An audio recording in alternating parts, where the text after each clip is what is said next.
welcome. This is the School District of Upper Dublin Board of School Directors Facility Committee meeting. It's February 18th, 2016. It's 9 o'clock right on the button. We're in the Cardinal Room at the Upper Dublin High School. I'd like to call the meeting to order. My name is Joe Shimoleski. I'm the chair of the committee. I'm also here with committee members Sarah Rothman and Vanessa Good. Also school board members Dr. Art Levinowitz, Dr. Joan Ludwig. We also have our superintendent, Dr. Wheeler, our business manager, Brenda Bray, and our facilities manager, Jason Gerdeman. So good morning to everyone and welcome all for being here. First of all, do we have any announcements or communications? None this morning. Okay, and do we have minutes? Yes, minutes for the January 21st, 2016 Facilities Committee have been circulated. If you have comments or corrections, please direct them to either Ms. Evans or myself. Okay, thank you. All right, and that brings us to our recommendations. The first is a review by Marjorie Brown at Whistler Pearlstein of easements related to construction at the new high school. So I'll turn that over to you, please. Thank you, Mr. Chmielewski, and thank you all for having me here today. I am from the solicitor's office, and we're discussing a conclusion, really, or post-construction punch list finality to the high school construction project. At the time that the high school construction project was developed and the land development approvals were issued by the township, there were a number of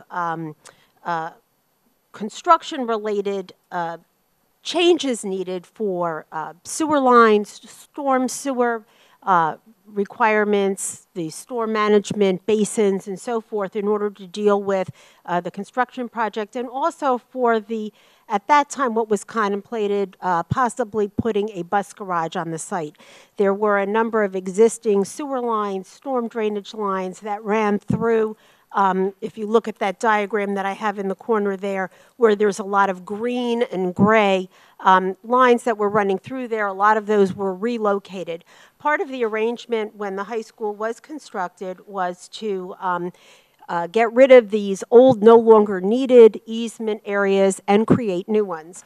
In addition, Route 309 at that time was being expanded by PennDOT, and what they did, because that did create a little additional storm flow, is they had taken some land from the school district in order to expand 309. They did some stormwater improvements, and the township and the school district worked out an arrangement where a basin to be constructed, which is now existing, on the Fort Washington Elementary School site was to be expanded, and storm flow from the 309, a portion of 309, the high school area, and then the township complex, which is across the street from here, would go into the basin. The basin was expanded to accommodate all that. What we're now at the stage of doing is concluding those agreements. We did a first phase of agreements which were recorded back in July 2014. A number of those things, if you take a look at the diagram there, that diagram shows you areas, if you can see it in yellow or in green, or actually the yellow is identified as new easement areas that either were created or are being created now. And those areas, a lot of those were taken care of back in 2014. In the middle there, where you see a lot of the green boxes, those are easements that currently exist that the contractor had identified as abandoned. We're now looking to eliminate those as of public record. It's just sort of technical details we have to deal with in order to make sure that there's no longer any access rights to those green identified areas. So at this point, we've got 3 agreements that are going to be up for Facilities Committee to take a look at and then present to the board. One of those relates to the basin. The basin is one of the yellow areas. You can see it's sort of a circle. It's on the Fort Washington Elementary School site. It's very close to that long corridor line you see sort of at the north, the upper end of the diagram.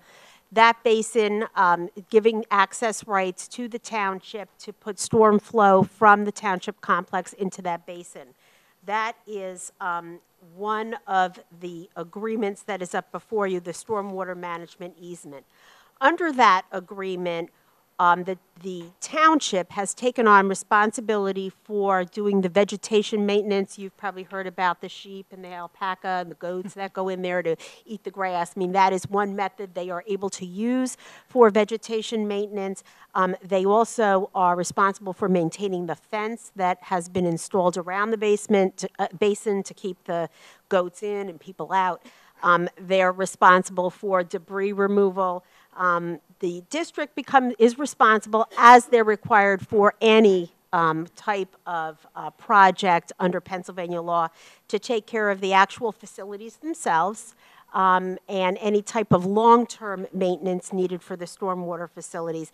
And if there were to be any type of environmental issue, whether from 309, some discharge of hazardous substances into the basin, that's township responsibility to take care of. So that's the arrangement that's been worked out, and this is, again, the stormwater basin you have, I believe you may have seen or is available for you to take a look at. Has a lot of attachments to it. It's a lot of engineering calculations.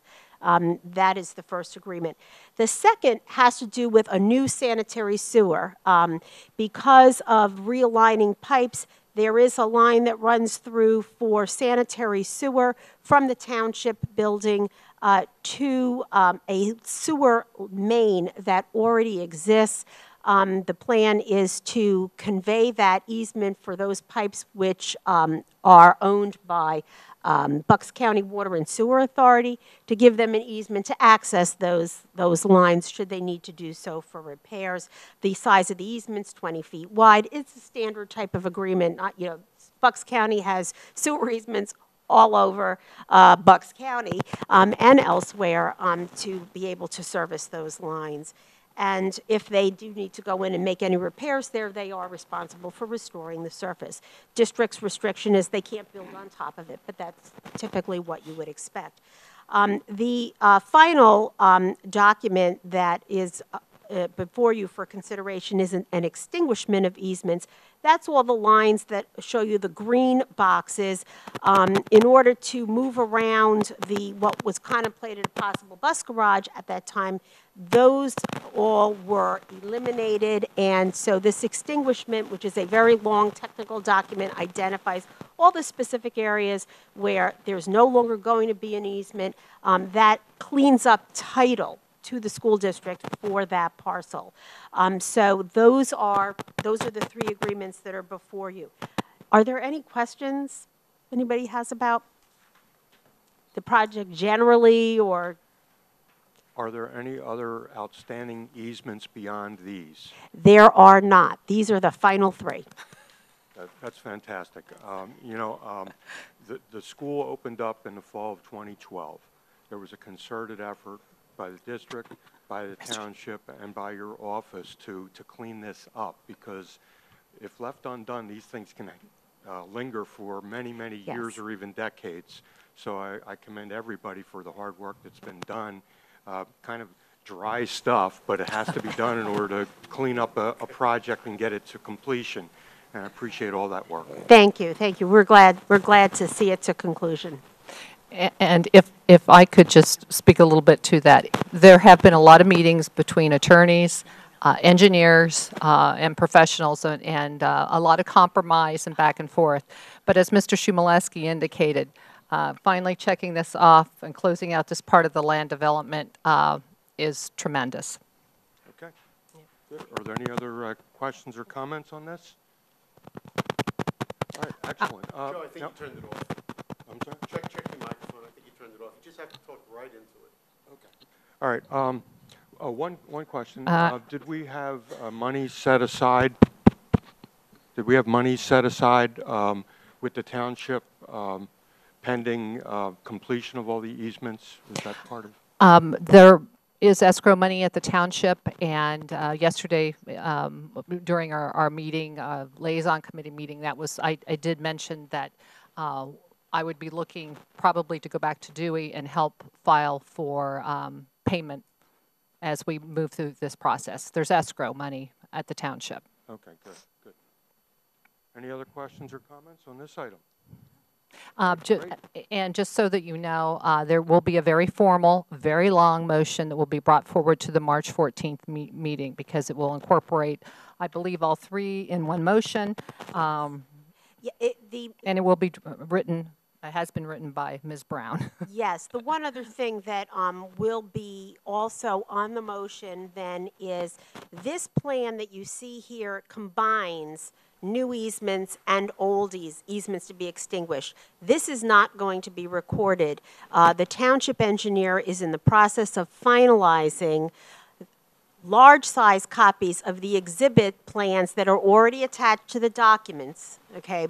And not with colors, but with symbols, because in the recorder's office, colors don't come up. One plan sheet of the new easements and one plan sheet of the extinguished easements. So that will also be before you, but the township engineer is still finalizing those. Great, thank you. The escrow money, will that show as additional revenue that we have, or is that already count when it comes back to us? Is that a good guy or bad guy or a neutral guy? It really is neutral. Okay.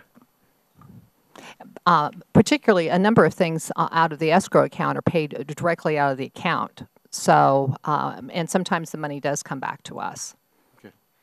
And there might be part of it that eventually might turn out to be a positive factor, but that money would have to go for capital projects.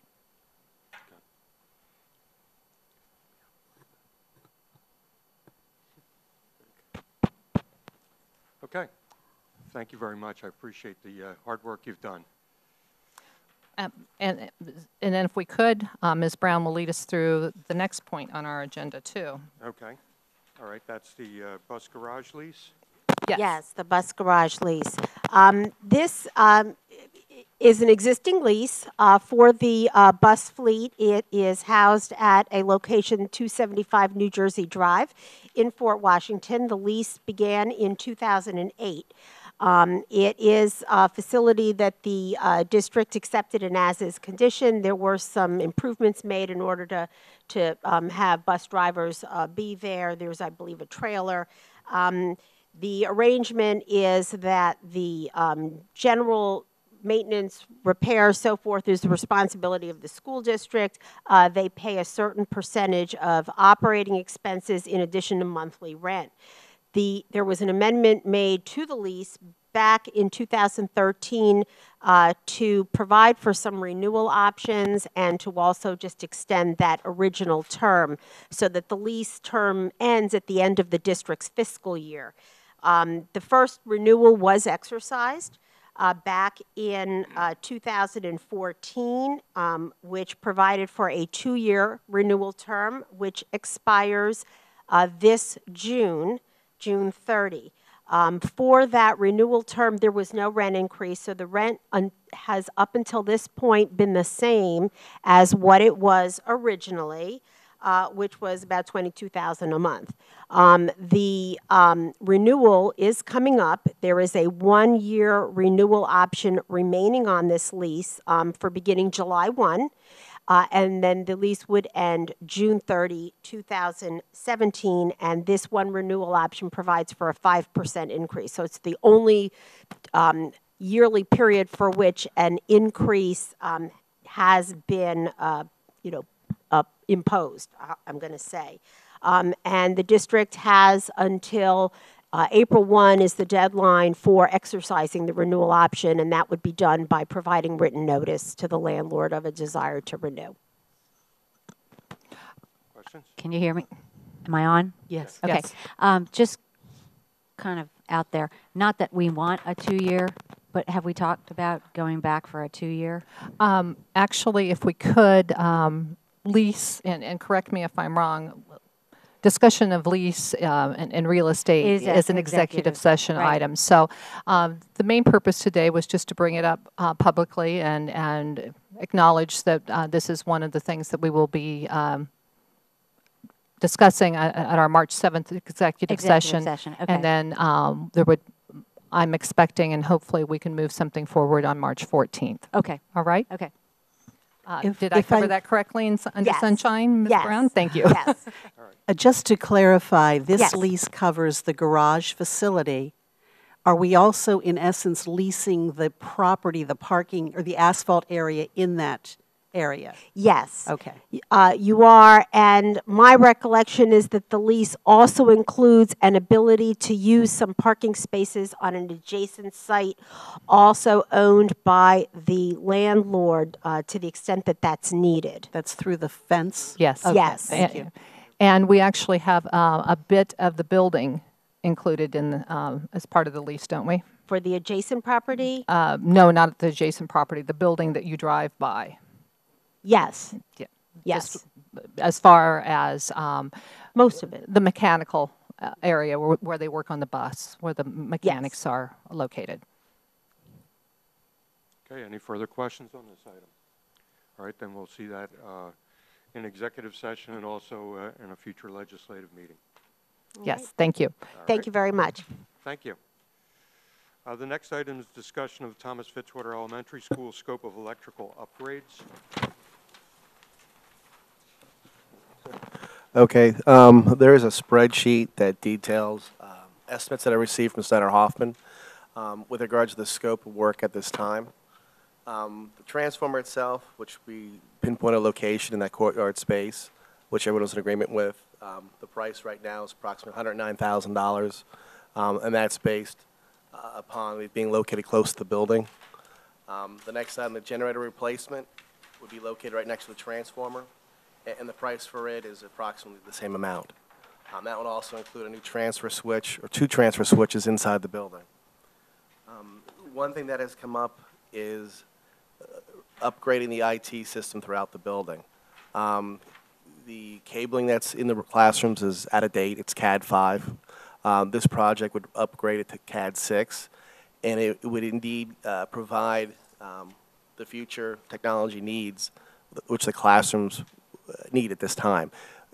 I met with Phil on site, went through the classrooms, discussed what his needs are per classroom, and right now discussion is basically to have 5 IT drops per classroom, 2 in the ceiling, which would enable a wireless component to be in the classroom itself, 2 additional drops for a future smart board, and then 1 drop for the teacher itself. Included with that scope, there would be additional 4 drops per cafeteria, library, and gymnasium to allow for future wireless work in those spaces as well. The discussion also took place about the IT closets. Right now, the IT equipment is in a lamination room, which is not properly conditioned. So we're looking at basically building a IT closet for that one location, and there's another location up towards the front of the building that is basically in a closet just off the library. Again, it's not a conditioned space, so we're going to look to have Senator Hoffman determine where indeed is the best location for that closet. It's all a matter of IT closets are based upon. Hello? No, it is on, but I think the volume is very low. I think the volume is. Okay, you can hear me now? Yes. Okay. And the additional closet is going to be based upon location of IT cabling runs. Per spec, you're only supposed to have like 300 feet per run, so we may have to add another closet in the building itself. So the numbers there with those 2 closets and adding AC is an additional about $32,000. We did investigate with Senator Hoffman electrical panel upgrades. That basically is the source of the power per each classroom. The panels that are there existing are rather old. However, they're in good condition. And he recommends not replacing those panels. It would be too high of a cost.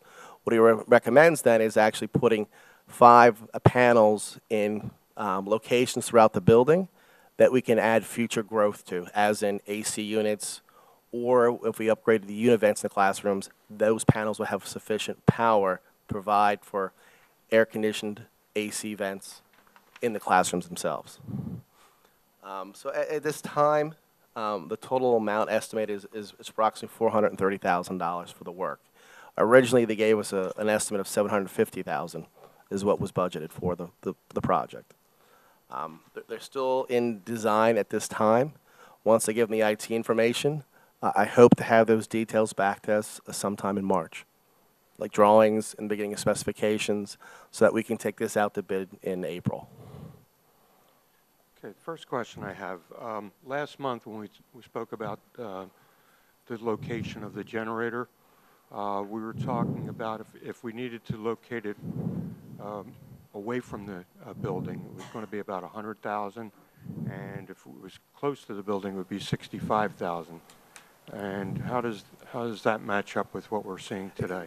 Basically, based upon the location and the conduits they may have to reuse, or actually put in new conduits, based upon there was actually two numbers. I think one was 65 and one was like 120 to be outside. They basically went back and reevaluated with regards to building the walls around the actual room, and they put some more fluff into it to be sure that they're covered on an estimate basis wise. So in essence, it could most likely, contingencies always build numbers up, and it should approximately be around $65,000 to $95,000. They can't say precisely how it's going to go. It's all a matter of the bidding process and what people think how the work's going to, how long it's going to take to actually install the work itself. So this number is worst case, hopefully, barring any unforeseen debacles. Yeah, the really issue they Once that have gets out there is the idea is to reuse the existing conduit structure that runs from the building out to the pole. And they're assuming it's in good condition. If it's not in good condition, we're looking at possibly close to $30,000 additional dollars of cost to run new conduits from that pathway. But the amount is decreasing, from what we started out with, Yeah. and which helps us as more details become available and we actually know what we're getting into. So, Yeah, basically this is the first look. Once they have the drawings completed and specifications created, they can give us a better price. The building that would need to be constructed to house the generator, does that have a roof on it, or is it No, just walls? it's strictly cinder block walls and an access doorway. The equipment can be exposed to the environment. It's just a matter for security purposes. You want to keep it enclosed. Okay. Any other questions on these items here? It's rather an extensive amount of work that needs to be done now. That would be bond money? yes, bond fund of 2012. I want to try to get it completely spent down this summer if we can. Okay, all right. I know we've been talking about this project for quite a while at Thomas Fitz, particularly the generator replacement. That's been out there for a while, so it'd be good to have this taken care of. Any other questions on this item? All right, so we'll be moving that. You'll be continuing to work to get specifications and prices and all of that, and so it's a little bit away from actually bringing it to the board, right? Correct. Once the scope is finalized, we would then have the specifications created. We'll come back probably in April's or March's meeting and say this is where the estimate stands to date with the scope that we currently have.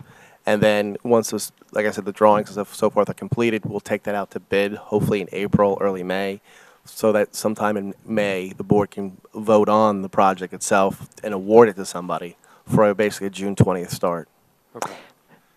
And Jason and I will be looking at the calendar and the schedule to work that backwards. So if we want to award it in May, we have to advertise for 3 weeks, as everyone knows. So we will be looking at the calendar to get everything accomplished so that the award can happen in May of this year. All right, thank you. The next item is discussion of the emergency generator at Fort Washington Elementary School, adding that to the boiler replacement project. Yeah, at our last facilities discussion, when Senator Hoffman was here, it was mentioned, would it be a benefit at the time this summer to replace another generator since they're already designing the work? I went to them, they came back with an estimate, and of course I believe it's rather inflated, but these are what the breakdown of costs are.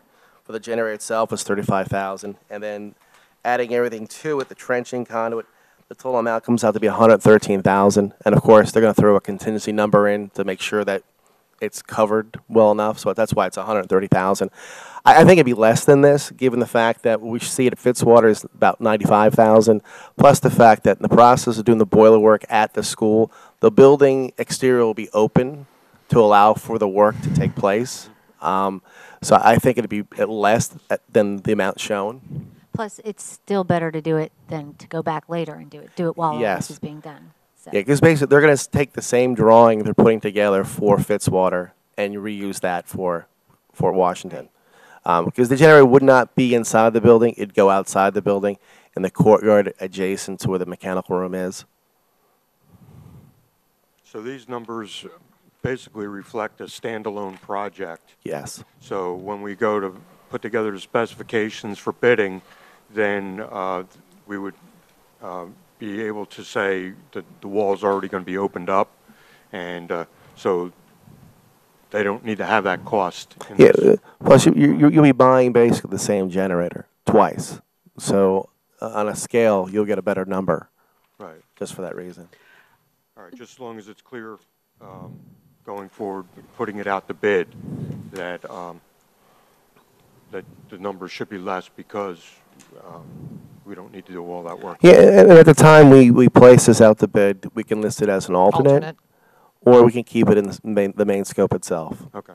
And it's all based upon, like I said, once the drawings are completed, we get a true idea what the estimate's going to be, and then we can take it forward, whether we keep it in the full scope or just leave it as an alternate. Okay. So a question about placement. This will be out in an area where we already have equipment outside of the building? No, right now, only thing outside the building is the actual gas meter adjacent to the building. So it'll be in close proximity to that room. Will we need to build a wall as we are building at Fitz? I'm not sure. We'll have to investigate that further. Okay. It may not be necessary, but again, I don't know how much that courtyard is truly used. And again, this equipment is made to stand outside. Right. And pretty much it's not obtrusive to anybody to get access to it. Right. So the wall may not be necessary for Correct. this installation? Yep. Thank you. We're about a month behind Thomas Fitz on this because this kind of evolved from the other work that we're doing. So that's why we're not quite as precise with Fort Washington as we are with Thomas Fitz. And just for, I know this isn't a finance committee, but I'm always interested in the dollars and cents. We have about $950,000 remaining in the bond fund of 2012. So it appears, based on how our estimates are creeping down for these two major projects, that we will have enough funds to take care of these, plus maybe a couple of other things. And we'll get to the list at the end, but Including the boilers? yes, the boilers and the additional in the Thomas Fitz. Would it be advantageous at all to combine the generator project at Fort Washington and the one at Thomas Fitzwater to get a larger project and possibly some savings overall? Oh, yeah, that's what I'm discussing right now. I'm mentioning Okay. that basically we'll either leave that as an alternate or leave it in the full scope based upon when the drawings are completed where the numbers come out to be. Okay. If it's something that it's just on the edge of we're not sure if it's going to cost too much, we can leave it as an alternate and see how that number comes out. Okay. If I could, I just want to make sure I understand. Are we bidding the two generators together, or are we bidding the work at Thomas, or excuse me, Fort Washington together? I apologize. Yeah, basically, it would be the infrastructure and generator work at Fitzwater would include the generator at Fort Washington with its scope. I just wanted everybody to be certain. I wasn't sure that we all understood. Okay. That's clear now. Good. Thank you. Can I ask? What courtyard at Fort Washington are you discussing? I'm just trying to picture it in my mind. I guess it's the car drop-off location right there. There's a set of double doors. Mm-hmm. Am I right? No, it's not there. I'm trying to remember where Lexic. Okay. Where it's at.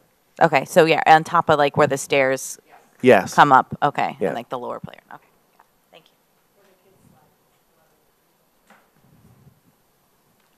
Yeah, that's right there with the doors.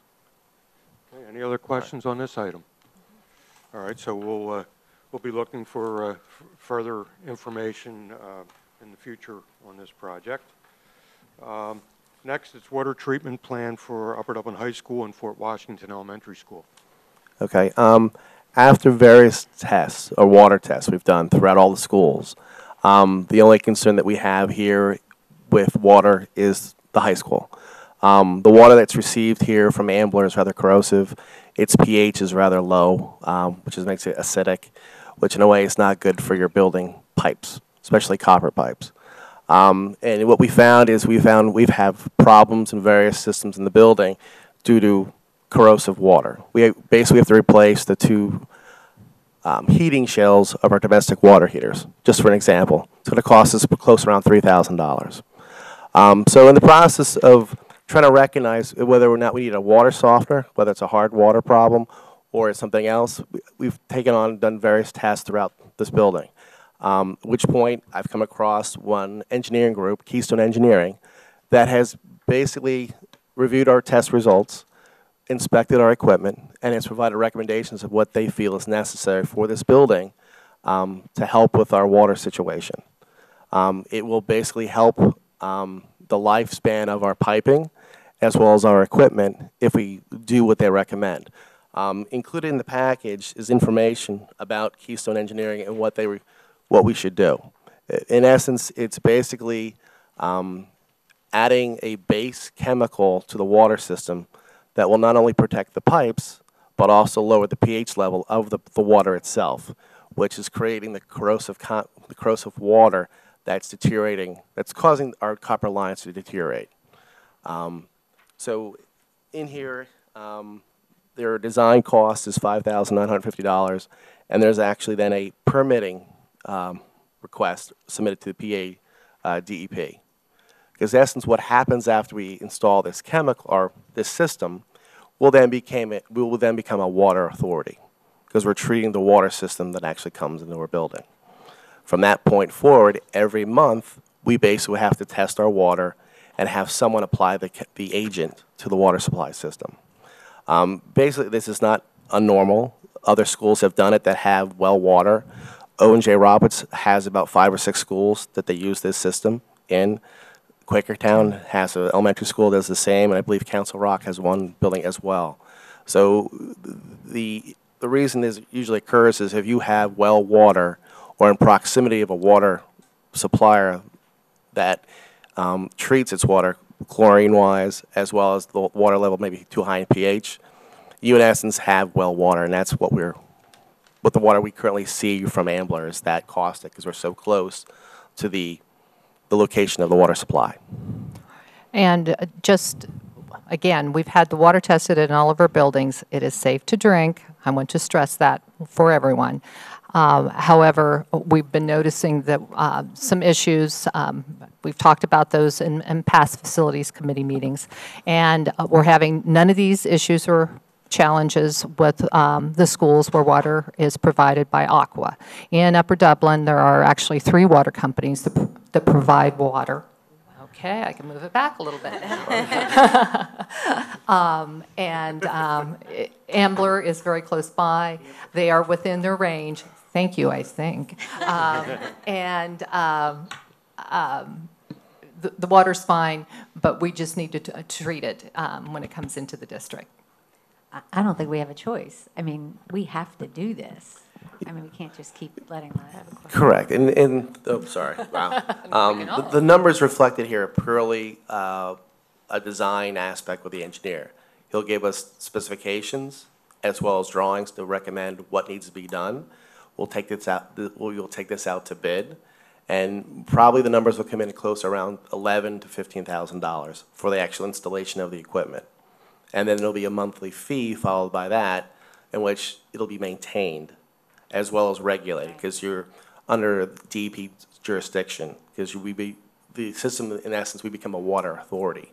So on a regular basis, a monthly basis, I should say, the water is tested, and those results are provided to the DEP, as well as that entity also supplies the agent to the water system. Jason's also talked with an equipment company. had conversations with similar results, except for rather than, this is a more independent approach to it in that we have a consultant and we'll put together the plans and specs, and then we'll ask for proposals, response to that proposal, or actually specifications for the.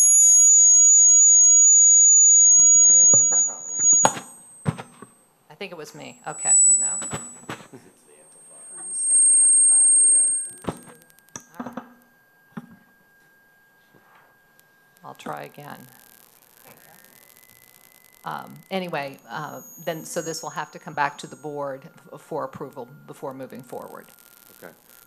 Do we only have one source coming into the building, or is there multiple places that would have to be monitored, metered, whatever? We have one source. However, the water is pulled from, I think, 5 different wells from Ambler water system. And the pH of those wells result from either 6.75 up to 7. This, pH-wise, this project will raise the pH to 8 so that it's more of a base water than a high acidic water. What kind of equipment is used, I mean, in basic terms to accomplish Basically, all you do is you take a pump and you pump the agent into the water system itself. Okay. on a designed either hourly or semi-hourly, or every 3 hours you pump the agent in. Oh, okay. It's time, not flow? It's based on flow. Oh, okay. Yeah. All right. Okay. It's strictly on flow. Okay. Any other questions? Joan? Does doing this, will this take care of the problems we've had with our geothermal system? It would definitely help. The issue right now with the geothermal system, it's a closed loop system. The water that was inserted in the system during construction was Ambler water. And that is part of the problem with regards to the geothermal loop itself. Once we get the system up and running, we may look into, at some point over the summer, flushing the entire system and bringing in the new water with the new agent associated with it.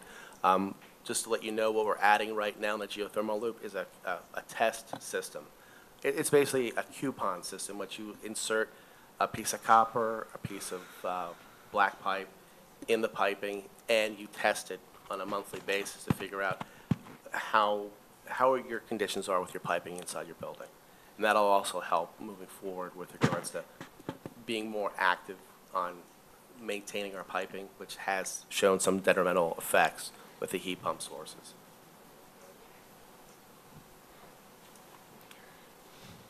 Okay. This is also going to help with the pool problems, right? It could. It certainly will, but the pool is just, it has been difficult to maintain. Right. And with the new process we've entered into with a different process of chemically treating the pool, this year has been much easier to maintain. Okay. The conditions we've had lately with the pool has been age with the piping. We've had various piping leaks. We replaced a section of piping last summer. We'll replace another section this spring because over 6 years of time and the vibration of the equipment, we've had some. Oh, so it's vibration. It's not the Ambler water going through the No, pipes? No, it's not. They're PVC pipes. They're not metal. Okay. However, if we, a better balanced pH will help with the grout and everything else and the tiles. Yeah, So it will eventually help. And let's not overlook food service, too, with all the water that we run through our kitchens in both buildings, but particularly in the high school. We're hoping that this will also help with that. This will not be treating the hardness of the water, though.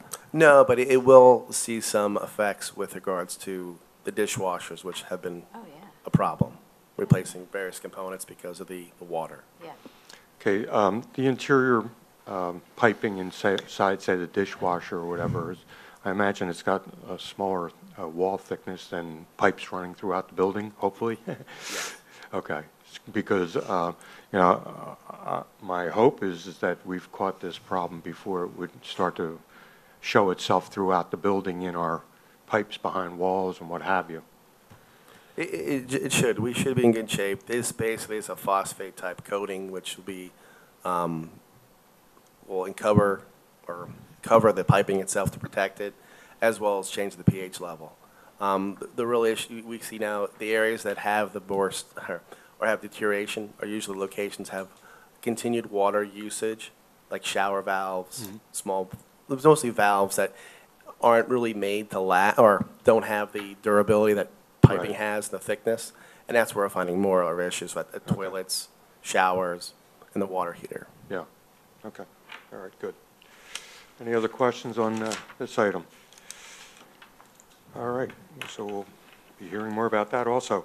Next, discussion on the airborne particulate, whatever that is, IAQ/IEQ evaluation report on Upper Dublin High School wood shop. IAQ, indoor air quality. Okay, all right. IEQ? I don't remember either, sorry. Basically, we brought in Element Environmental to do some air testing in the wood shop room, which is, I guess, John Rogers' location where he teaches the wood shop. They basically tested 2 locations, his main shop space, and then there's a middle room that adjoins the 2, I guess it's 184 and 184A. It's a smaller room, and put a test kit there as well. The report itself is 60 pages long. I've only included with you here about 4 pages, and you can go through it with regards to his sampling, how it was performed.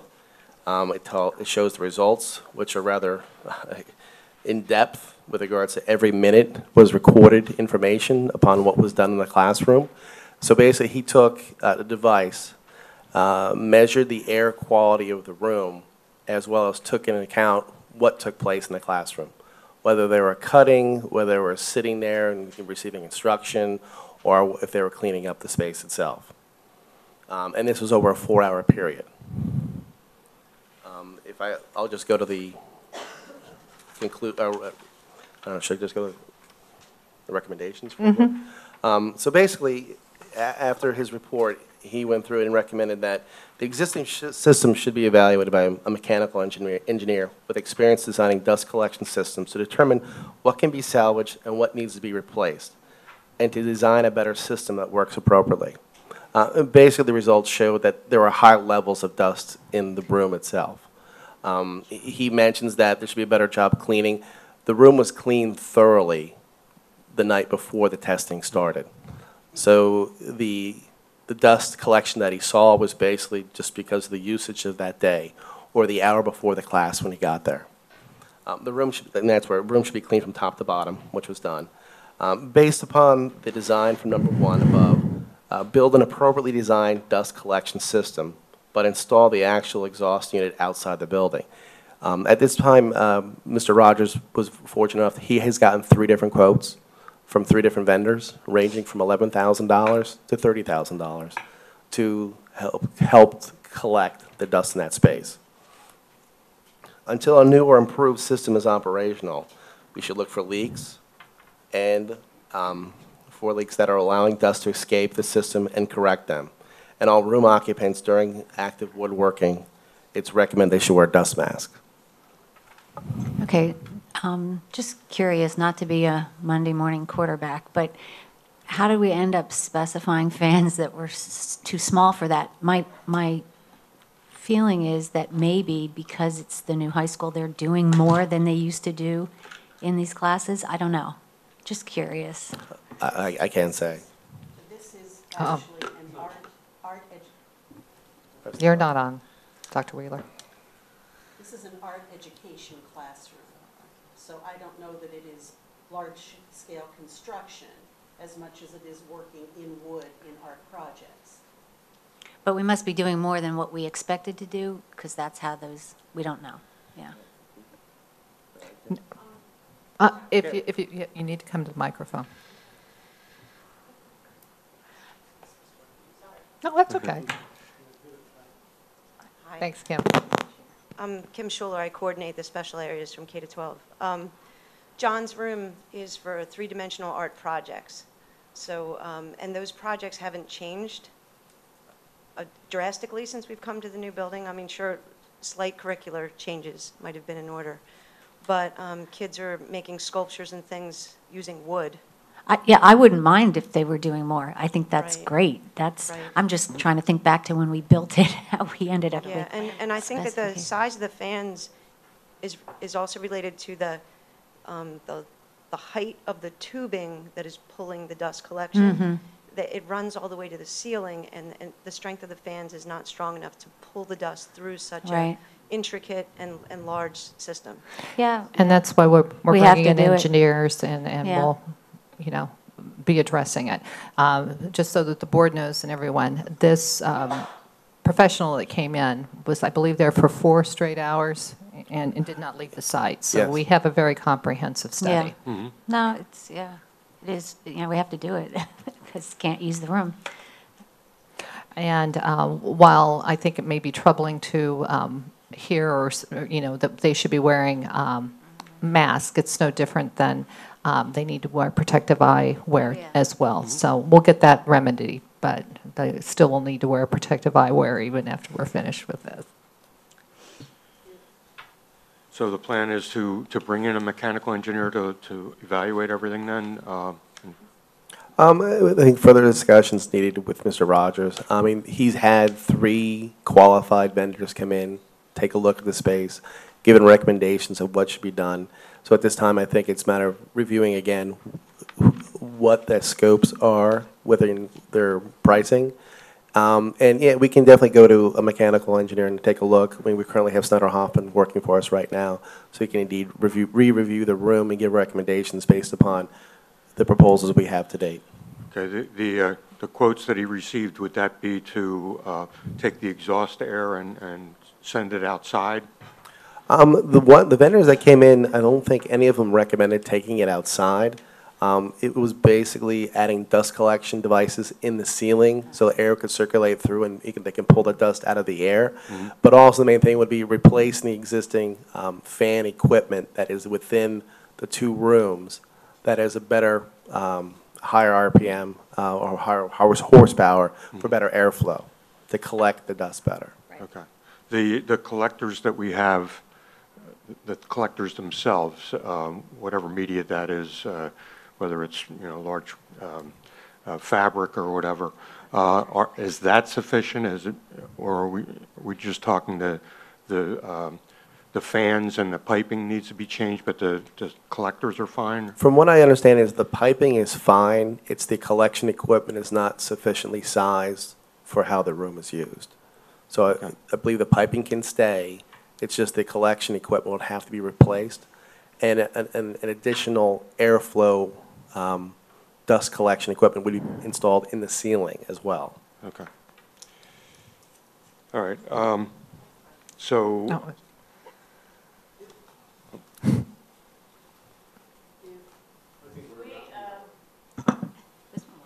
Have all those masks and eye protection and dust masks and stuff.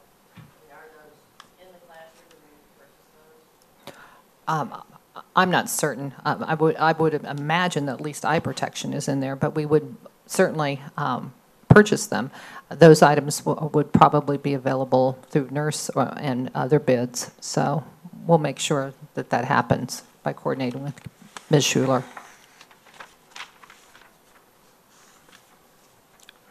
So what do we expect? Are we expecting to see quotations coming before the board for action, or just how we plan to approach this? I'd hope to have something to the board in March with regards to a recommendation of a particular system to be voted upon. Okay, all right. If it's on the lower end of the spectrum, technically, we would not have to get board approval, but I think we would prefer to do that. Sure. And obviously, if it's over $30,000, we'll have to write plans and specs. So then that would be a slowdown to the process. Okay. All right, thank you. Anything else on this? All right. Next item is adding security to Thomas Fitzwater burglar system and 2 cameras.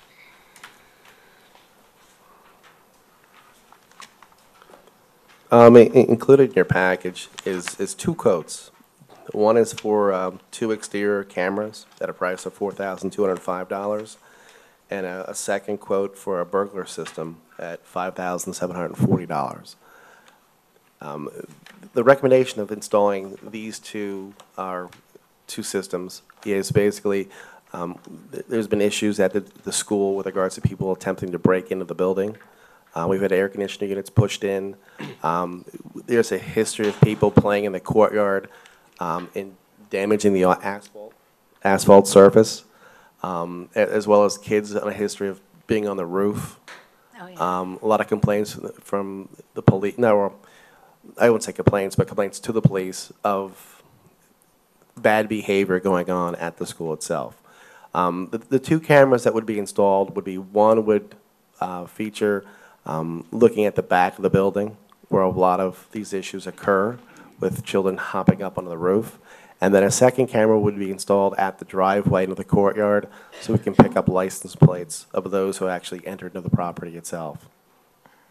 The other system would be a burglar system. We currently do not have a burglar system on the building. We have one at Maple Glen. We have one at Jarrettstown. We don't have one at Thomas Fitzwater. And given its location somewhat out by itself and not fully, it's not used that often, that I think it's best in our interest to put a security system on the building so that if someone breaks into the room, opens a window, a door, the police department can be immediately notified. So, given the concerns about the remote part, the back part of the building, which is tempting for children hanging out, whatever, will one camera back there be sufficient, or do we need two to make sure we're covering that entire area? Can you call me at 2007? One would be sufficient to cover the back of the building. And the main issue we're looking at is trying to pick up license plates of those vehicles that enter into the courtyard and sometimes go around the back. Will that also cover someone who might be coming from the path over Yes. through the back? Okay. Yes, it would. Because I suspect that not all of the folks involved are driving into the property. Correct, yeah.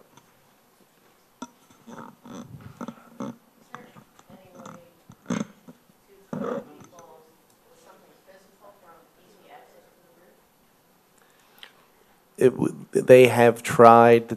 There's basically there is a two I think one or two picnic tables out back that they use for lunch hour for faculty purposes, and no matter where they move them or where they chain them, they somehow become dislodged and moved towards the building itself to allow for access up on the roof. How frequently? We'll share. How frequently are our teachers and our other faculty members actually using those tables? Is that something, can we take a look at that? And if they are being used for access to the roof, is it something that we could forego? I don't want to inconvenience the faculty, but I'm most concerned about youngsters getting up on that roof. Yeah, I can't say. I mean, Okay, there's also, I think there's other, they also figure out other ways to get up on the roof besides the table itself. They boost each other. So a conversation with Mr. Alston about that. Yeah. I will have that conversation. Thank Okay. you. Just out of curiosity, any other buildings that don't have security systems should we be looking at? The other buildings that don't have a burglar system is the high school. The high school here does, but however, it's not turned on because of all the activity that takes place. Right. Fort Washington does not. Right. And Sandy Run does not either. Right. And do we not have needs there? I mean, we just don't have, for instance, you were saying at Thomas Fitz we've had issues.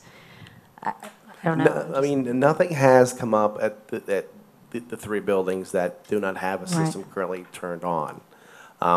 Last year, we looked into all the buildings adding this type of system. It's just because of the financial aspect of it that certain buildings did not. Yeah, it's good. I mean, it's good if there aren't issues. I think Fort Washington and the high school proximity to the police department probably has helps a something lot. to do with that. Sandy Run, I'm surprised, but that's good. Yeah. The cameras you're talking about, how would they be monitored?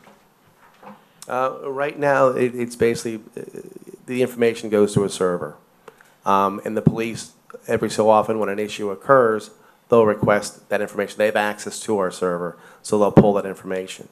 If we do have an issue, we have to look at it ourselves, find the actual footage of the occurrence, and pass it on to the police department. Okay, so it does come into a central place and it is recorded Yes. in some fashion? Yeah, it's required by the police to have a, either a 30 or 60-day holding period for that information. Okay, good, good. Any other questions on this item? All right, so this will be coming to the board in legislative? Is that correct? Yes. Okay, all right, good. All right, the next item is discussion of the lead dedication ceremony, which is really, it's pretty nice to be able to talk about closing out all of our easements, and in the same meeting talking about planning for lead dedication, and it's bringing closure to a very successful, but also a lengthy process to replace the high school. And so let's talk about the lead dedication ceremony. Well, we did pick a location for the plaque and the medal itself 2 meetings ago, and that is basically in the hallway corridor of this building. So at this time, it's a matter of, I can coordinate a contractor to install the actual plaque and the plate, and it's a matter of how we want to coordinate the actual activity itself of unveiling the actual notifications. Okay. And unfortunately, and I didn't speak with either Mr. Mishner or Ms. Schuler beforehand, because this might be something that even the high school ecology club, I believe, may want to be involved in or something. So if you have suggestions for us as to maybe how you would like to have it play out, we'd be willing to do what the board or the committee might like. Well, I should think that the students, now, first of all, I think our planning was to have this ceremony on Earth Day, which is fantastic. And that would play into possibly the Ecology Club or whatever it's called here. I know I met with them last year and talked about, the high school and a lot of the green aspects of the school. But there was a lot of people involved in making the school get LEED certification. And the board, well, going back to the original task force back 10 years ago now, when they made the recommendation to either renovate or build a new high school, they said that it was for the board to figure that part out, whether it should be new or renovated. But whatever we did, it should be green construction. So the board took that recommendation very seriously, and in the process with the architects and everything else, the goal was to make the school be at least LEED Silver certified. As we got along in the process of design and construction, we found we're very close to being gold, having the qualifications for gold certification. And so we spent some extra time with the architects. They spent a lot of time in getting all the documentation necessary to actually achieve gold certification. And we did. So we will be gold certified, and that's what we'll show on the plaque. The people that were involved in this, I mean, we can make this ceremony as small or as large as we would like, but you have the original task force members that made the recommendation to go green on the school. They could potentially be invited. Dr. Plattis. We could have, somebody from Gilbert, somebody from Dewey. Yeah, we could have the architects who spend all their work on that. Yeah, Warren Gericke was instrumental in the construction of this project and was very involved with the students, held classes out on the construction site. I'm sure he would love to be able to come back if it's at all possible, and open it up to the community who supported the whole process and paid for it. So we need to discuss this further, but From what I know right now, it's Earth Day. It'll be at least an unveiling of the plaque in the designated location, which will be in close to the main entrance of the building, on the inside in that alcove where the big cardinal is and all of that. And we'll have to have some discussion about who we would like to invite and see who might be available to take part, but certainly the students. Yeah, I was going to say, I think we should talk to the high school administration, because I think whether it's the environmental studies, science classes, or whomever, they could even be a part of that, you know, understanding of what LEED Gold is, what that means, what that, you know. Yeah, I mean, you know, and we're in the Philadelphia area, and Earth Day was something that took place. The first Earth Day in 1970 took place in Philadelphia on Belmont Plateau. Wow. Yeah, there was, I think that whole week, Walter Cronkite's news program devoted to Earth Day, and there's lots of footage from Philadelphia on Earth Day. I didn't live here. I do remember. Yeah. So, yeah, so I mean, just from an instructional point of view, it's not just a feel-good day once a year, and that's it. But for the Philadelphia area, it has some special significance, and as we've gone on, it has been more than just a feel-good effort. We're seeing now some major activity with regard to climate change and activities to hopefully combat that. And I mean, a lot of what went on in this construction of this school was an outcropping of that. It used to be that the Delaware River, they said, could burn at certain times, and things like that. And the things that we did here with taking the old school and grinding it up and making it the base for the new school, making sure that everything was recycled. All of that, lots and lots of activity went on in that whole process. So it wasn't just a checklist. It really was an active involvement in trying to be good stewards of the environment.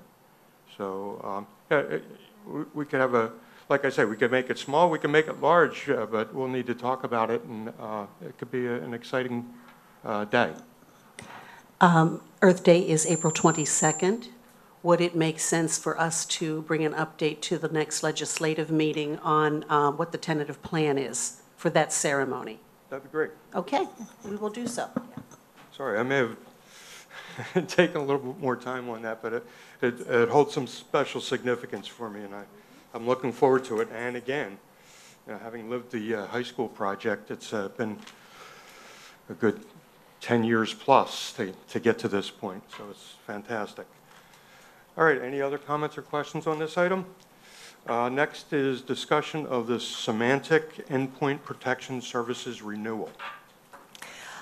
Just as we try to bring everything to committee before we take it on to the board for approval, technology could really be at facilities depending upon where it is inserted or how it is used, or it could be at Finance Committee.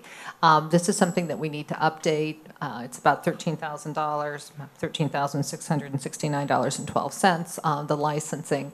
If we want more technical details, we can ask Phil for those at the legislative meeting, but this will be a motion on March 14th for us to continue to have this security. Okay. Any questions on this item? All right, we'll move ahead. And the next is the discussion of summer projects. When I put this list together about a couple weeks back, there was no mindset with regards to what the costs were. It's just the needs that I see within the district itself, and then part of those included are the DOE recommendations, the boiler work at Fort Washington and the infrastructure work at Fitzwater. So I put this list together for review, and talking with Ms. Bray, trying to verify what actual projects are viable to move forward because of the finances for this summer. I guess that was my handoff. And that's the reason why when we were talking earlier about the two major projects, that's why I wanted to make it clear the spend out of the 2012 bond fund money. And this copy that you have in front of you has been updated. We started out at around $2 million. So obviously number 4 on the list, excuse me, let me back up. Number 3 on the list at Thomas Fitz, we are well into the process on that. That number has come down a little bit. I think we started at one point at around 125 or 130, and now our estimate is around $100,000, perhaps a little less. Yes, probably a little less. I had a pre-construction or pre-bid meeting yesterday with several contractors and the actual architect for the project. I mean, he gave me a better estimate of close around $80,000 to where he thinks it's going to fall. But again, he's not sure with regards to the bidding process itself. And right now, apparently construction is picking up, at which point there hasn't been much interest in this project or another project he's working in Souderton. So we'll keep our fingers crossed and hopefully we get the number he estimates closely around $80,000. So number 3, and then also number 4, which is the electrical infrastructure upgrade, also at Thomas Fitz, that we just discussed. And you can see that it's $650,000 listed here, but a better number that we just discussed is around $450 or $428. Yes. And moving right along, then the boiler replacement at Fort Washington at $459,000. I believe that is the best number that we have at this point in time. Yes, and that is the engineer's number. I previously obtained numbers from a mechanical engineer, and the prices were, I think one was $340 and one was $380 or $390, based upon going with the higher efficiency condensing boilers, which we're going to go forward with. So again, I hope that this number ends up being less than what is shown here. But we also discussed about adding $130,000 earlier in this meeting. So while the number is 450, or excuse me, 459, we need to add $130,000, correct? Yes, for the generator. So probably, based on where and this is a crystal ball type of projection, but probably 3, 4, and 8, if we include the electrical, will spend out our 2012 bond fund money, or be darn close. Okay. And that's a fairly aggressive amount of work also to accomplish in one summer, truthfully. There are several other items that Jason and I are talking about. Oh, I can't forget number 15, for heaven's sakes. It is circled on my sheet that I brought in, but I'm looking at the agenda. No, not number 15, number 18. Yes, thank you. The Sandy Wren Middle School tennis courts and bridge embankment repair. It's been very difficult to try to get an estimate on this amount. We hope that we are high at $265. If we had not had to do the bridge work, I think we were contemplating around $100,000. Kind of going back to being ecologically sound, we were going to have to haul some, the tennis courts off and do certain things in order to change that area. But since the scope of the project has expanded, and we do need to move forward with that. How we will pay for that could perhaps be out of the general fund, and we also have capital reserve that we could perhaps take that from. And maybe we'll have very good luck with the previous projects at the 2 elementary schools, and we can fund part of it out of the 2012 bond fund as well. The other items that are on the list all certainly have merit. And some of those, but they are smaller amounts, certainly not if you were to aggregate them, but there would be no way that we could get all of this done. And many of them can be general fund purchases either this year or next year to complete.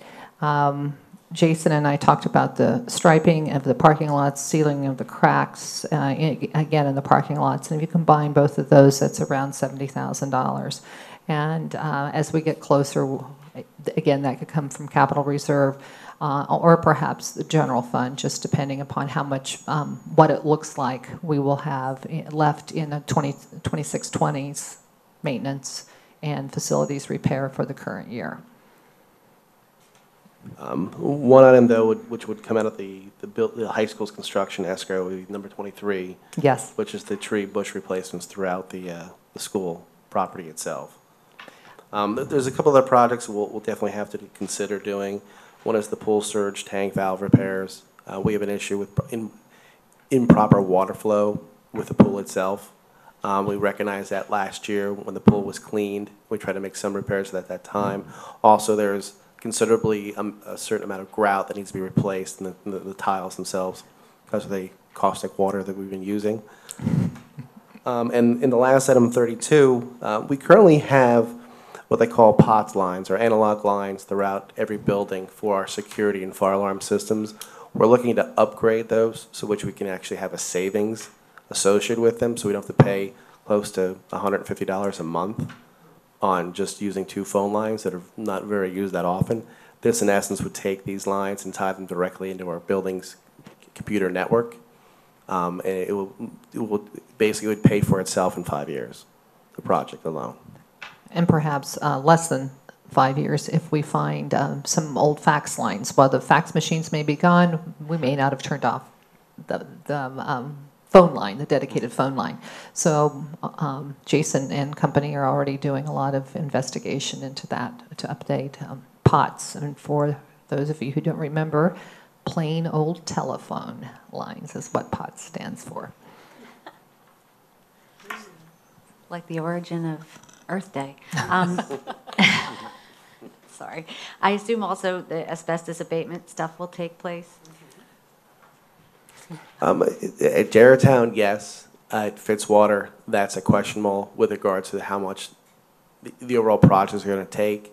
Also, what we're looking at doing is, one nice thing would be to piggyback the replacement of the cabinetry in certain classrooms at Fitzwater at the same time. So it's in our best interest that if we do actually remove the flooring, to take out the cabinets as well. So it might be better to do this, push this project to next year and piggyback one with the other. And again, so everyone is clear, both here and in the public, if there's any problems with the asbestos tile, it will be abated. But what we've been doing for years, as many of you know, is replacing rooms, a certain number every year in the various buildings. But as Jason said, we need to do Jarretttown. Yeah, the project at Jarretttown would finalize the actual full removal of all the asbestos in that building. And then basically the 2 buildings we would have left is Fitzwater and St. Run Middle School. Fort Washington has a couple classrooms as well. But in essence, it would take 1 building off the list, and moving forward, we can continue with our program of doing 2 to 3 classrooms every year. Right. Any other questions? No? Does this cover all the highest priority items in the Dewey report? Or are there still others to be? Basically, this list goes off of top 8 numbers, which is the boilers, infrastructure, the generator, and also spells out immediate needs, like the pool issues that we have, You haven't the security issues that we may have as well, that are currently immediate problems that come up. But what I think I heard Dr. Ludwig say or ask is, does it cover all of the number 8s? And it does not.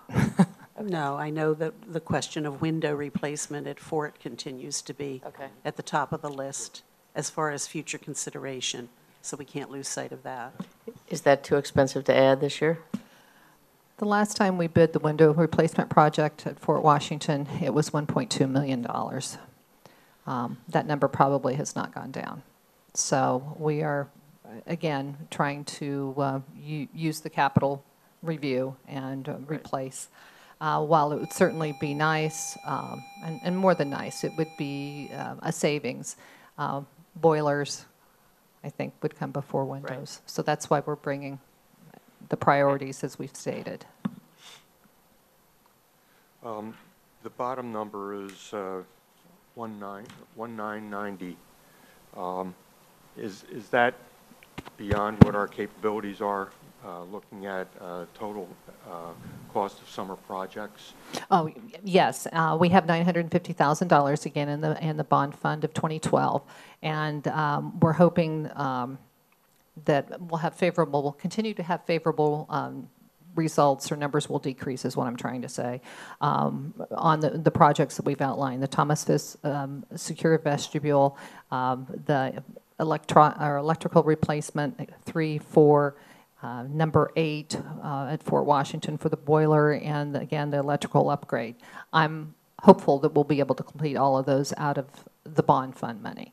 And then the others, we can start talking about capital reserve to continue the coverage or moving along. It could be that this is more of a facilities, a finance committee issue, but, my thought is that if there's a cutoff of amount of money that we could potentially spend in the summer, then we have to look and see which items we potentially would not be doing based on lack of funds to be able to accomplish it.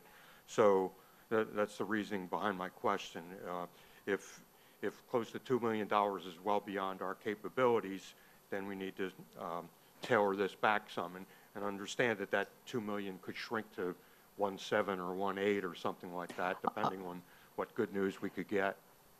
It's going to shrink back about 50%, and that's what I was trying to do based on this. Perhaps what we can do next is list the projects that we think we'll be able to move forward with this summer. And it's not only financial, it's also just the capacity of how much work can you accomplish between the time the students go home in June and when the teachers come back in late August. Right. So there's, logistics, dollars. Okay. So we can anticipate that a revised in the list. next few months we'll see a pared down list and you'll see that next month. Things of most high priority still being on the list. Correct. Okay. Right, Jason, you agree? Yes, yeah, and like I stated, once the drawings, if more information comes forward with the scopes, better numbers will become available, and then we can, yes, definitely pare down per month, March, April, then we'll have a better idea come May what exactly can take place throughout the summer. Okay. On the smaller projects that we don't have to bid, Right. we can do internally. Okay. All right. Any other questions on this? All right. That is the completion of all the recommendations that were on our list. Now it's time for community input. If anyone would like to address the committee, please step to the podium, state your name, section of the township in which you live, and you have 4 minutes. Hi, Michelle Haggerty, Fort Washington. I have just a few things that I wanted to bring to your attention. Actually, let me start with what was already discussed at the meeting already. I wanted to know, on the original agenda, Fort Washington was part of the Upper Dublin High School water treatment, and it has been taken off. So I wanted to know what the reasoning was for that. Is it no longer a consideration, no longer a problem? The other thing I wanted to know was there is on the last page paving of Fort Washington's parking lot. I wanted to know if that included the curbs that are crumbling around the front of our building and also the repairing of our fence. I know that a lot of the damage to our fence has been done because of snow plowing. They plow the snow up to it, and it definitely, damages the fence, which is a concern because our children walk along the outside of the parking lot, and it's basically definitely needs repair. So I just wanted to know if that number incorporated the fixing of the curbs in the front of the building and also the fence. And the one last thing that I had, talking about the plain old phone lines, without getting into too much detail, as you know, I'm on the PTA for Fort Washington, and every year we ask our teachers and our staff what they need to perform their jobs better, or just simply needs and wants and things like that. Several years ago, our nurse requested that she have a wireless phone, and we did bring it up with, our principal, and it was expressed that it's expensive, and I understand that it ties into the main number and everything, and that it is a difficult thing to accomplish. And the reason being is that the nurse has children in her office and sometimes needs to be on the phone. And she has expressed to me, and specifically for my child, actually I have 3 children that have some medical issues, and that she does not like to leave the children in the room by themselves because she needs to be either on the phone with the parent, the doctor, you know, whoever. So that had happened, I guess, 2 years ago. And I get that, you know, it can be an issue and it's not something that's necessary. But the other day, I got a call from the nurse at Sandy Run where my oldest child was having a medical issue. And, sorry, I told her to give him the medication and to let him lay down, and I would be there. When I got there, he was in a wheelchair. She did not want to leave him alone because she wanted to be on the phone with me. I think this is a real issue that we need to address because it's the safety of our children. She didn't want to leave him alone in the back room because she needed to be on the phone with me. I apologize for my upsetness, but it's personal. I think we really need to consider getting cordless phones for our nurses so that they can better take care of our children. Thank you. Thank you. All right. See?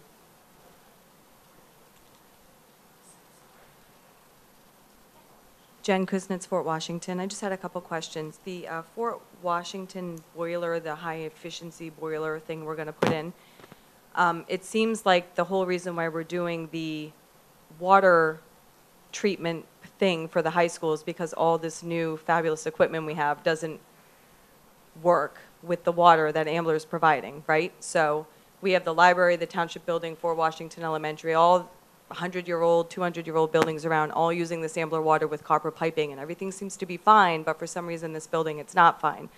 So with this Fort Washington high-efficiency boiler, are we anticipating any water issues with this boiler system that we're going to put in if we're not going to treat the water that goes in a fort also?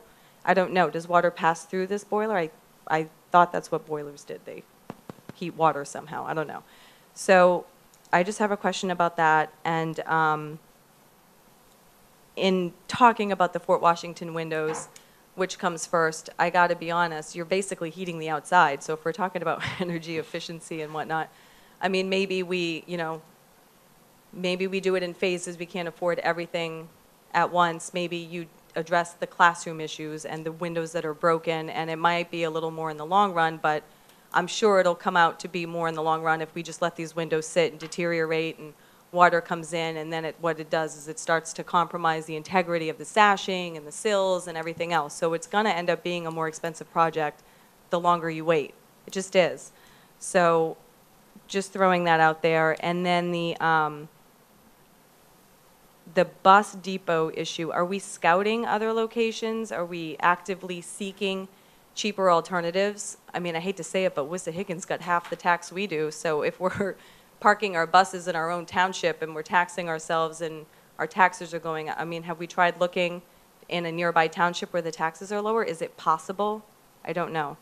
And just want to say, moving forward with, you know, the task force in Sandy Run and possibly building a new middle school, I don't know if we're so good at building new schools. I mean, it looks beautiful, but it seems like our systems are having major issues. For some reason, the pool's having a ton of issues. I don't know if the old pool had these same issues that we're having now. The heating systems are having issues. Maybe, I mean, as far as it looking gross, I'm sure it was disgusting. You know, it was 40 years old, I get that. But I mean, as far as vibrations and polarity and all these other issues that are coming up, the wood shop is now having issues. I don't think it was having issues before. So all these things, you know, sometimes newer is not always better. Looks great. I mean, I can't wait for my kids to spread their wings and all that good stuff, but there's just some of the concerns I have. Thank you. Thank you.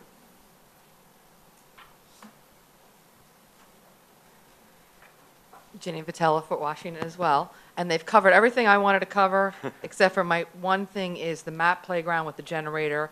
Although that playground is not used for play and recess per se, but the third grade classrooms do come out that way, and we come out of that hallway and go down the steps to the lower playground, and we also, from the parking lot, use that walkway to get down to the lower playground. So I think it sounds like if we added a generator like we're doing at Thomas Fitz, it's going to probably need those walls or that protection, those wire fencing or whatever. Only because I feel like even though it's not a used playground, it is a pass-through for many things. Thanks. Thank you. All right. I think we've exhausted the number of people we have in the community coming to the podium, so we'll close community input. Can we address some of those issues? Yes. Regarding the water treatment, originally talking with a vendor who actually supplies the equipment, there was consideration given to Fort Washington. After taking more test results, the pH levels of Fort Washington aren't as low as the high school, and the lab results don't show an issue with anything with regards to copper or lead or anything like that.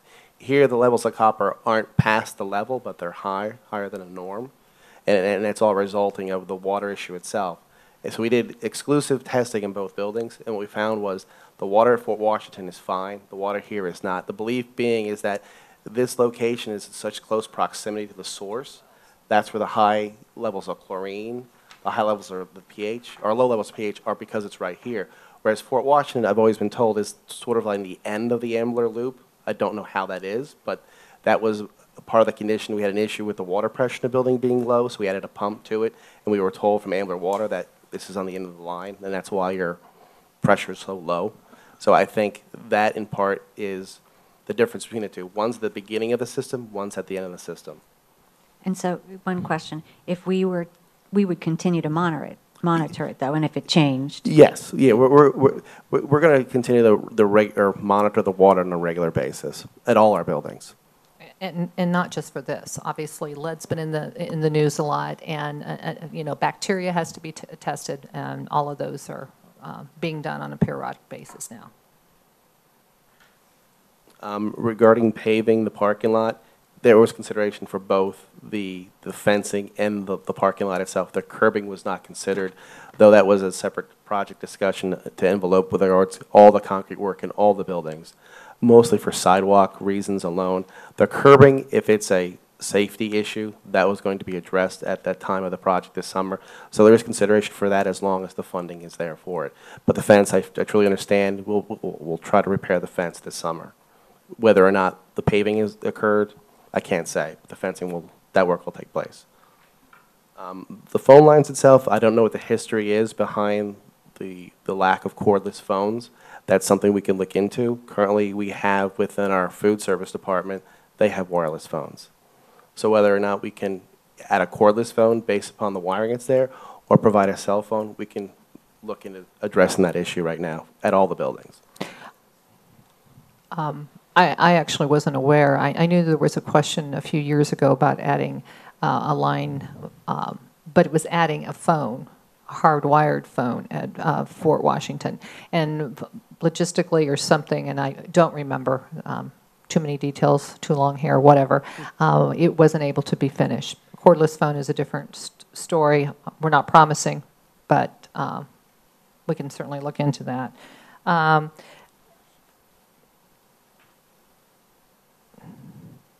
I guess I'll address the question regarding the bus garage. We've actually have done some looking for other locations. As everyone knows, we have a joint service agreement, shared services agreement with Springfield Township. The business administrators and directors of transportation, we've actually done some talking about perhaps we could find something you know, together to satisfy, because they're short on parking. But it's not just Upper Dublin that doesn't smile on bus garages. Having been in this business a number of years, there's really not a municipality around, I know, that welcomes you know, having a large area expanse of covered with yellow buses. And if it's owned by a school district, then it becomes tax exempt. So there's a lot of things that we have to that need to be considered. But we will certainly be looking at other locations during 16-17. Okay.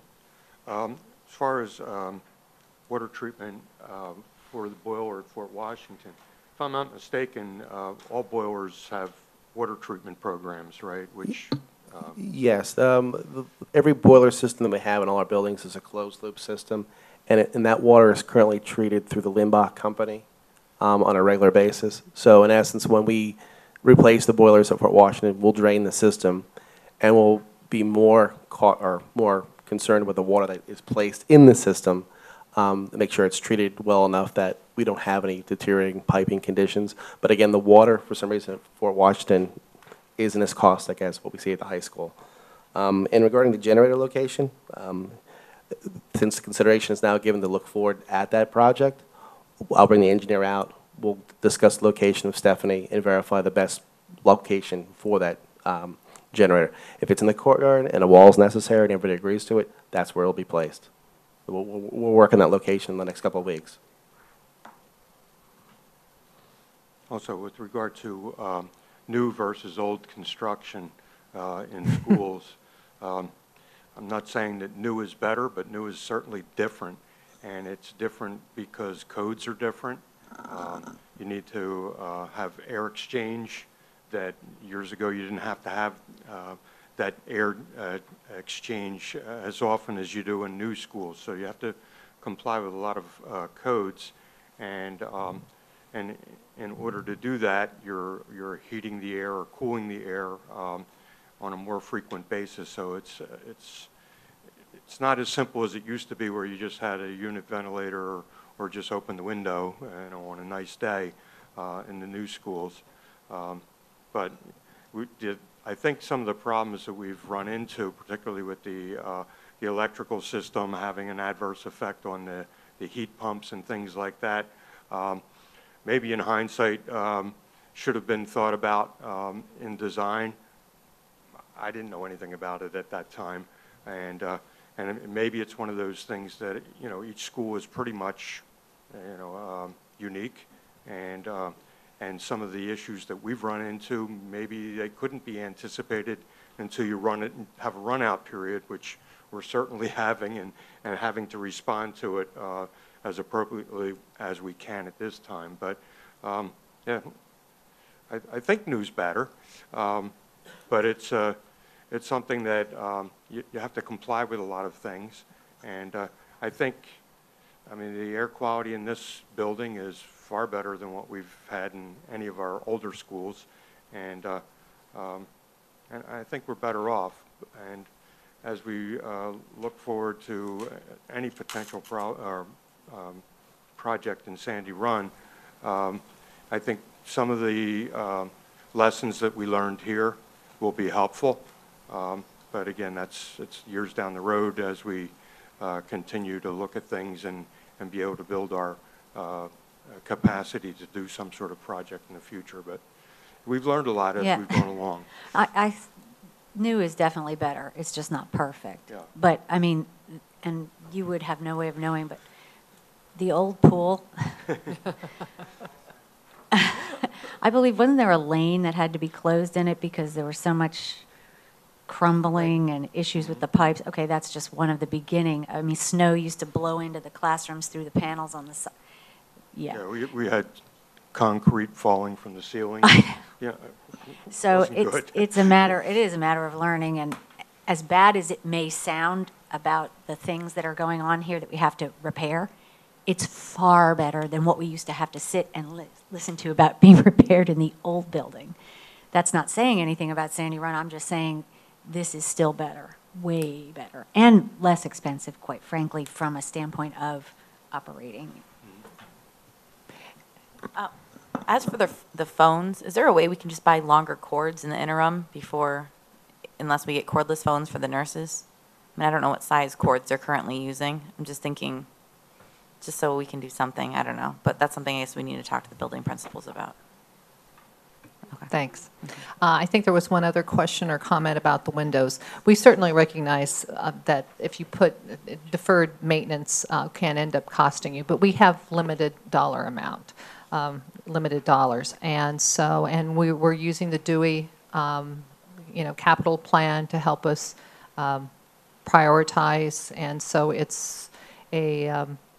constant look to see what we can do and repair with the funds that we have. It's not a perfect system, but we're not sitting on $20 million in capital reserve.